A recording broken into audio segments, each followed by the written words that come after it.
दोस्तों नमस्कार, एक बार फिर एक नए वीडियो के साथ आपसे जुड़े हैं। और ऑन कैमरा अभी आप जो जानवर देख रहे हैं ये हमारे बाड़े के जानवर हैं। और आपको थोड़ा सा ऐसा लगेगा कि हम लोग कहीं जंगल में आ गए हैं, जैसे पेड़ पौधे जिस हिसाब से दिख रहे हैं उस हिसाब से आपको लगेगा कि कहीं पेड़ पौधे हैं उनकी चराई चल रही है।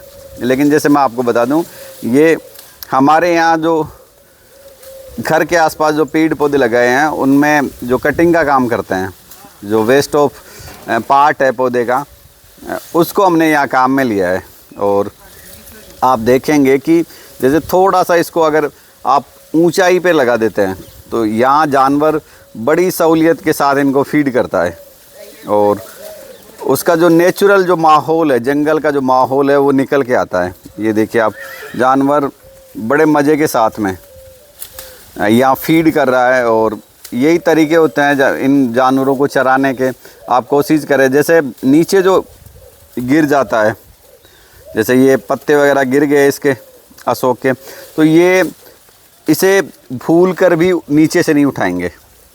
ये जानवर की हैबिट्स है और इन्हीं हैबिट्स के साथ ये जानवर पला बढ़ा है। और साथ में इसका जो डीएनए कोड है उसमें भी ये ऊपर से चराई के लिए इसे प्रेरित करता है।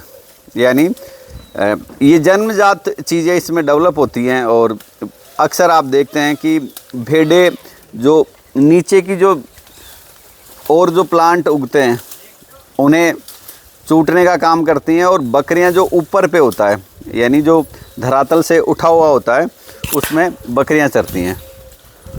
तो ये एक नेचुरल प्रोसेस है और उसी प्रोसेस में ये जानवर चराई करते हैं।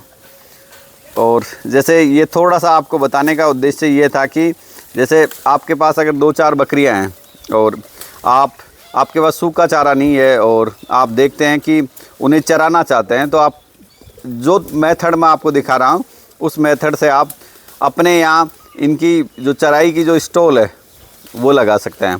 ज़्यादा आपको दिमाग लगाने की ज़रूरत नहीं है। आसपास के एरिया में आप जाए जहाँ पेड़ पौधे हैं, उसमें जैसे अभी ये 7-8 बकरियां हैं तो इनके लिए ये पर्याप्त है।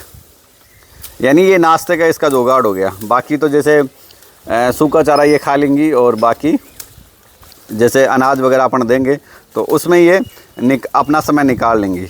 तो ये एक छोटी सी एक्टिविटीज़ जैसे मैं आपको दिखा रहा हूँ। और इसमें जानवर की फ़िज़िकल एक्टिविटीज़ भी बढ़ती हैं। जैसे ये अब गर्दन ऊपर करके ये खाएगी और इसकी मसल्स वगैरह डेवलप होगी, साथ में जो आगे के जो पैर हैं वो मजबूत होंगे। तो ऐसे में जानवर का जो शारीरिक ढांचा है वो भी बनता है इससे। और साथ में मेन चीज़ जो है वो इसकी ये है कि ये ग्रेजिंग का बना हुआ जानवर है और इसे ऊंचाई पे जो चीज़ें मिलती हैं उन्हें ये ज़्यादा पसंद करती है। तो ये चीज़ आप भी कर सकते हैं। ये देखिए बिल्कुल इनके अंदर जाके जानवर चल रहा है। और आप देखते होंगे कि बकरियां अक्सर ऐसा ही करती हैं, डीप में जाएंगी और फिर उसमें मुंह डाल के ये खाती हैं। और ये ऐसा करते हैं जब सुंदर भी लगती हैं आपको।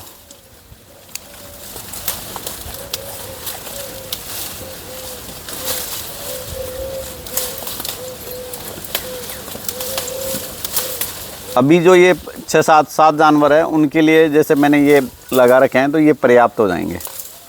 और जैसे मानसून इस बार अच्छा रहा तो बरसात भी अच्छी हुई, बकरियां भी खूब परेशान हुई हैं। तो जैसे आप लोग थोड़ा साफ़ सफाई का ध्यान रखें, जो मच्छर हो, जो ये मक्खियाँ हैं, उनके लिए आप सफाई अगर अच्छे से करके रखेंगे तो ये इनको परेशान कम करेंगी। बाकी जैसे सूखा चारा भी इनको फीड किया हुआ था तो ये सूखा चारा अभी नहीं खाएंगी। अभी तो ये, और ये एक इस साइड में लगी हुई है,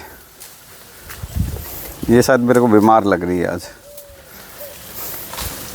ये आइडेंटिटी हो जाती है जानवर की कि अगर उसने अपना जो ग्रुप छोड़ दिया है तो आप देखें कि वो जानवर कहीं ना कहीं प्रॉब्लम में है, ये पहचान हो जाती है। और जैसे ये थकी हुई भी लग रही है, तो अभी अपन इसका टेम्परेचर देखेंगे और इसे डायग्नोस भी करेंगे कि क्या प्रॉब्लम हो सकती है। जैसे लग रहा है बिल्कुल सुस्त लग रही है बकरी, तो हो सकता है कोई पीठ की प्रॉब्लम हो या फीवर वगैरह हो। खैर ये अलग विषय है, ये अपन इसमें ही जोड़ रहे हैं अपन की जैसे आपकी बकरियां उस साइड में चल रही हैं और ये अलग से यहाँ खड़ी हो गई है, तो ये मान के चले कि ये जानवर अस्वस्थ है। ये पहचान कर ले आप, जब भी आप फीड करें उन्हें तो आप देखें कि आपके जानवर क्या सभी फीड पे आ गए हैं क्या, और अगर कोई पीछे छूट जाता है तो वो जानवर आपका प्रॉब्लम में है। उसे आप देखें और अपनी समझ के अकॉर्डिंग उसका ट्रीटमेंट करें। ये अपना बेडर लगा हुआ है यहाँ पे, और इतना बड़ा मेल होने के बावजूद भी ये लड़ना झगड़ना नहीं करता, ऐसे बकरियों की तरह रहता है, आराम से, ज़्यादा परेशान नहीं करता है यहाँ पे। तो ये कुछ एक चीज़ें जो हमने आपके साथ शेयर की है, जैसे कुछ एक क्या, जैसे ये आज तो यही तरीका था कि अगर आपके पास जानवर कम है तो आप इन चीज़ों पे ध्यान दे सकते हैं, और ये चीज़ें छोटी मोटी ये चीज़ें आप बना सकते हैं। आप लोग इतने प्रेम के साथ हमारे वीडियो देख रहे हैं, उसके लिए बहुत बहुत धन्यवाद। फिर मिलेंगे एक नए विषय और एक नए कंटेंट के साथ। जय हिंद, जय भारत।